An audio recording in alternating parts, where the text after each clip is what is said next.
কি আসলেই অরিজিনাল নাকি ডুপ্লিকেট। আমাদের মোটরসাইকেলে আমরা যে ইঞ্জিন অয়েলটা ব্যবহার করতেছি এইটা কি আদৌ অরিজিনাল নাকি এটা মায় বানায় পুঁতে বেছে সেই ইঞ্জিন অয়েল। এই ইঞ্জিন অয়েল চেনার আমাদের বিভিন্ন উপায় আছে। আলাদা আলাদা কোম্পানির ইঞ্জিন অয়েল চেনার জন্য আলাদা আলাদা ভিন্ন ভিন্ন উপায় আছে। তার মধ্যে এটা হচ্ছে শেল কোম্পানির, মানে শেলের লং রাইড যে মোবিলটা আছে ওইটা, এটা যথেষ্ট ভালো একটা মোবিল। আমাদের যারা হচ্ছে জিক্সার বা হচ্ছে ইয়ামাহা বাইক ব্যবহার করি, সাধারণত এফজেড অথবা হচ্ছে ফেজার, এই ধরনের বাইকে এই মোবিলটা খুব ভালোভাবে স্যুট করে। এই ইঞ্জিন অয়েলটা আমি দীর্ঘদিন যাবত ব্যবহার করতেছি এবং এটার ফিডব্যাকও খুব ভালো। এটার সাউন্ড কোয়ালিটি, লংজিবিলিটি খুবই ভালো। যখনই কোনো ইঞ্জিন অয়েলটা আপনি ব্যবহার করতেছেন তখনই একটু সময় নিয়ে একটু দেখার চেষ্টা করবেন যে আপনি আপনার মোটরসাইকেলের জন্য অরিজিনাল ইঞ্জিন অয়েলটা কি ব্যবহার করতেছেন।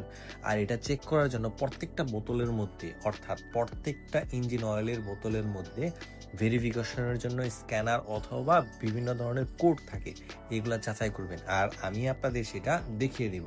আপনি যে ইঞ্জিন অয়েলটা ব্যবহার করতেছেন এটা